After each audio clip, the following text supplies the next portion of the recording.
A cup falls, it hits the floor, it breaks. Nothing about this feels mysterious. It feels finished. You do not lean forward. You do not wait. You already know how this story ends. The pieces stay where they are. The sound fades. The moment passes. Reality feels settled, complete. We live inside that feeling, that the world has a direction, that some things simply do not happen. Not because they are forbidden, but because they are done. The past feels locked. The future feels open. We don't usually question this. We walk through it.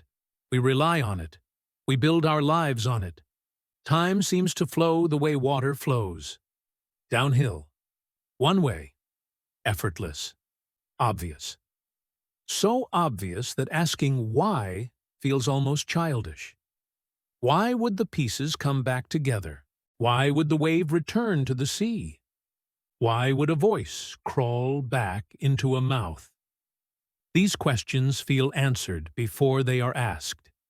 And that confidence is the first mistake. Because nothing about this direction has actually been explained yet. It has only been felt. We tell ourselves we already know the answer. Things break because they break. The past is gone because it's gone. Trying to reverse it feels naive. But notice something. When pressed, the explanation collapses quickly. Ask someone why the cup doesn't reassemble. They will gesture. They will say, "That's not how the world works." They will repeat the result as if it were a cause. Nothing has been explained, only restated. We confuse familiarity with understanding.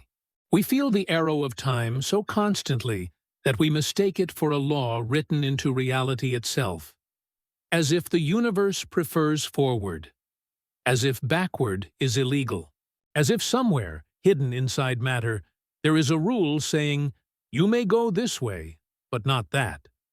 Yet this belief is strangely unsupported, because when we look closely, very closely, at how things move, that rule is nowhere to be found. Not in falling objects, not in orbits, not in collisions, not in forces.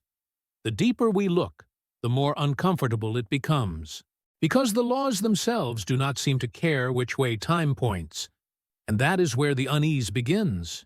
We lean on words to steady ourselves. Past, future, cause, effect, before, after. They feel solid. They feel explanatory. But they are labels placed on experience, not mechanisms inside nature. When we say the cup broke, the sentence already assumes direction. The verb leans forward. Language quietly smuggles time into everything. It makes a symmetry feel fundamental. But words do not govern atoms. They only describe what we notice. Strip the language away. Look only at motion, positions, speeds, forces. Now imagine recording a scene, a planet moving around a star, a stone falling, two particles colliding. Play the film backward. Nothing looks illegal. Nothing looks embarrassed. The motions obey the same rules, the same precision, the same balance. There is no tag on the equations saying forward only. If, at one instant, every particle reversed its velocity, the entire system would unwind perfectly. Not approximately, exactly. Every push undone, every pull retraced. The universe would not protest. And that is the problem, because the world we live in absolutely does. Something doesn't line up anymore. The laws underneath reality are calm about time. They do not lean forward. They do not resist reversal. But our experience absolutely does. And the contrast is unsettling. We feel it most clearly inside ourselves. Memory points backward. Always backward. We carry images of what has already happened. We do not carry images of what has not. We may imagine the future, but imagination is not memory. It lacks weight. It lacks certainty. It lacks detail. The past feels fixed in a way the future never does, and that difference shapes how we live. We act as if we can influence what comes next. We do not act as if we can influence what already occurred. Remorse makes sense. Hope makes sense. Reversal does not. We feel free with respect to tomorrow. We feel trapped with respect to yesterday. This asymmetry is not philosophical. It is practical. It is emotional. It is built into every decision you make. Yet pause here. If you are made of atoms, and atoms follow laws that do not care about direction, then where is this one-sidedness coming from? It is not written into gravity. It is not hiding in electricity. It is not lurking inside collisions. Nothing at the microscopic level insists on past or future. And yet the difference dominates experience. So we normalize it. We stop noticing how strange it is. We say time flows, as if it were a river. We say entropy drives things forward, as if disorder were pushing from behind. We say the universe is running down, as if it had a preference. These phrases feel explanatory. They are not. They are mental handrails. They keep us from falling into the question. Because if the laws themselves are neutral, then the arrow of time is not fundamental in the way we assumed. It is not enforced. It is not commanded. It is not guaranteed. It is something that emerges. Quietly, reluctantly, statistically. And once you notice that, the ordinary world no longer feels quite as solid as it did before. Forget the universe for a moment. Forget equations. Stay small. Take something ordinary. Water. Clear water on one side, blue ink on the other. A thin divider between them. You remove the divider gently. Nothing dramatic happens at first, but the boundary softens. Threads of blue creep outward. White retreats. Minutes pass. The sharp line is gone. The tank becomes uniformly pale. Not fully blue. Not fully clear. Just mixed. You can watch this happen. You have watched it happen. And you already know the ending. If you leave the room and come back later, nothing surprising will have occurred. The ink will not have politely returned to its side. No invisible hand will have restored the separation. The mixture will remain a mixture. This feels as obvious as the broken cup. But now, slow it down. Imagine filming the process. Every swirl, every ripple, every microscopic jostle. Now imagine running that film backward. The screen shows something impossible. Uniform water begins to organize itself. Blue particles drift with purpose. They avoid the wrong side. They coordinate without communicating. A clean boundary reforms. It looks absurd. Not because any single motion is forbidden, but because the whole thing feels staged. Too deliberate. Too lucky. And yet, if you zoom in far enough, if you watch molecule by molecule, nothing illegal occurs. Each collision is allowed. Each bounce follows the same rules forward and backward. No law is broken. The strangeness does not live in the details.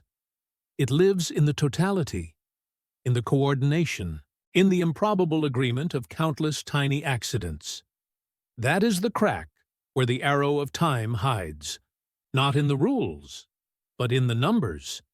The ink is not special. The cup is not special. They are small windows into something much larger. What you are really watching is not mixing, it is counting. At the microscopic level, there are unimaginably many ways for particles to be arranged. Most of those arrangements look mixed. Very few look separated. Very few look ordered. When the divider is removed, nothing pushes the ink outward. Nothing tells the molecules where to go. They simply move, randomly, relentlessly. And as they do, the system drifts toward the arrangements that are most numerous. Not because they are favored, but because there are so many of them. Order is rare. Disorder is common. So movement almost always leads from the rare to the common, from the specific to the generic, from the arranged to the scrambled. Now enlarge the picture. Friction, heat, sound. A sliding block slows down. Its motion doesn't vanish. It fragments. It becomes vibration, microscopic jiggling. The organized motion of one object dissolves into the chaotic motion of many. You could, in principle, reverse every vibration. Send every atom back the way it came. But the precision required is absurd. The universe does not aim. It does not correct. It simply allows. And allowance overwhelmingly favors one direction, because coordination is fragile, and randomness is robust. This is not a statement about impossibility. It is a statement about scale, about how quickly probability becomes tyranny. As systems grow large, the backward path does not disappear. It is merely buried under an avalanche of alternatives. And once buried deeply enough, it might as well not exist. Now return to the collisions. Zoom all the way in. Pick one, just one. Two molecules approach. They strike. They deflect. Run it backward. They approach again. They strike again. They deflect again. Nothing changes. No preference, no arrow. At this level, time has no opinion. So where does direction appear? It appears only when you stop watching one collision and start watching all of them at once. Billions, trillions, not lined up, not coordinated, each doing something aloud, but not arranged to serve a purpose. This is where intuition fails. We expect irreversibility to come from force, from prohibition, from a rule that says no. Instead, it comes from permission, from the fact that almost everything is allowed. And almost none of what is allowed looks ordered. If you begin with a system that is neatly arranged, there are very few directions it can go without losing that neatness. But once it loses it, once the atoms scatter into one of the many messy arrangements, there are almost no paths back. Not because the path is blocked, but because it is lost, like a sentence spoken into the wind. Every vibration could, in principle, be reversed. Every air molecule could return the sound, but they won't. Not because they can't, because there are too many ways not to. The arrow of time is not sharp. It is statistical. It is soft. It is overwhelming. It does not command events. It outnumbers them. And that is why the world feels irreversible even though, underneath, it is not. This is where it stops being abstract, because the same logic applies to you. Your body is not special matter. Your thoughts are not exempt motions. They are arrangements, highly specific ones. Your memory exists because atoms in your brain are organized in a very particular way. Signals travel. Patterns persist. Structures hold. But holding is temporary. Every moment, microscopic disorder presses inward. Chemical gradients flatten. Heat spreads. Noise accumulates. To remember something is to preserve order against that pressure. To forget is to lose the battle quietly. You never forget in reverse. You do not misremember tomorrow into yesterday. Memory only erodes one way. Not because the brain forbids reversal, but because maintaining precise arrangement is hard. And losing it is easy. The same with aging. The same with learning. The same with damage. You do not heal by unbreaking scars into fresh wounds. You heal forward, or not at all. Your sense of time is built from this imbalance. You feel the past as fixed because the arrangements that encoded it have already degraded. You feel the future as open because its arrangements have not yet been formed. Choice feels real because coordination can still happen. Regret feels permanent because coordination has already failed. The arrow of time is not something you observe. It is something you are. You sit inside a system that is slowly losing the ability to be precise. And consciousness rides that slope, quietly, inevitably. Notice what this explanation does not do. It does not say time is forbidden to reverse. It does not say the universe enforces direction. It does not claim a cosmic rule that shouts, "Forward only." Instead, it says something softer, something more unsettling. Everything is allowed. Almost nothing is likely. The past is not protected. It is merely buried under improbability. If every atom around you suddenly coordinated, if every vibration aligned, if every collision agreed, the world could unwind. Your words could return to your mouth. Your footsteps could pull you backward. The cup could rise and seal itself. Nothing in the laws would object. But the universe does not conspire. It does not aim for miracles. It drifts. And drifting favors sameness, equilibrium, flatness. This is why machines wear down, why heat spreads, why useful energy disappears without being destroyed. Energy remains. Availability vanishes, like towels on a rainy beach. When everything is equally damp, drying becomes meaningless. Not because water is gone, but because difference is. Intelligence, human intelligence, lives in that difference. We build engines between hot and cold. We think between ordered states. We act while gradients exist. And when they fade, so does possibility. This is not a dramatic ending. It is a quiet one. The universe is not hostile. It is indifferent. It does not push forward. It simply relaxes. And we are temporary structures formed in the tension before that relaxation completes. Richard Feynman spent a long time sitting with this discomfort, not trying to decorate it, not trying to simplify it, just refusing to look away. What he showed, quietly, almost reluctantly, is that the universe does not force time to move forward. It merely starts uneven. That is the crucial detail. The laws themselves are balanced, perfectly indifferent to direction. Forward and backward are equally permitted.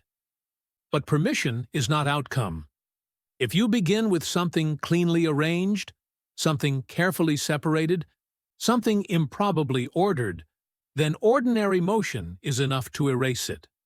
Not violently, not dramatically, just by letting things happen. The universe does not destroy order. It wastes it. One collision at a time, one vibration at a time, one forgotten detail at a time. Feynman's point was never that time travel is forbidden. It was that reversal is drowned, buried under sheer numerical weight. There are too many ways for things to go wrong. Too few ways for them to go exactly right again. So the future feels open not because it is freer, but because it has not yet been constrained. The past feels fixed not because it is protected, but because the paths back to it have vanished into noise. This is why broken cups do not reassemble. Why memories fade instead of sharpening backward. Why causes precede effects. Why history leaves records instead of possibilities. Not because the universe demands it, but because the universe began in a state that made everything else inevitable. That beginning is the only true asymmetry, and it is not explained by the laws. It is simply there. Time does not flow. It relaxes, and we are patterns that briefly hold their shape while it does. That is all. Nothing dramatic, nothing mystical, just a quiet imbalance, playing itself out everywhere.